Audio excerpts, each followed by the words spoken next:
Na mambo ni vipi, mambo ni aje, mwana muonekano Wins, na of course siku ya leo bwana tunasanua na jambo ambalo limekuwa likisubiriwa kwa muda mrefu. Kumbuka kwamba kuna kashikashi ambazo ziliweza kutokea hapa katikati baada ya kudelay kwa ngoma ya Amanda ambayo of course huenda ingetoka mapema zaidi kuliko ngoma zingine ambazo zimeweza kuachiwa za Diamond Platnumz, ikiwepo ngoma ya Nani, ya Msumari, lakini pia na Sasampa.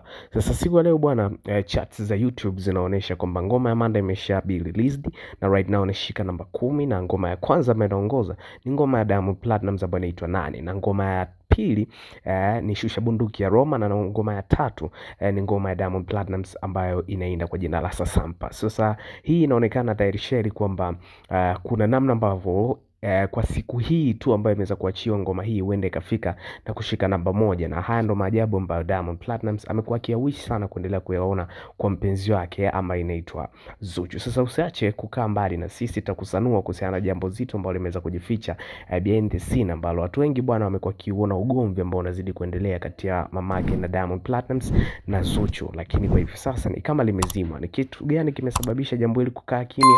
Basi tutaweza kujuza. Usisahau kusubscribe, kucomment, kulike na kushare, kwa sababu wewe ndiye familia.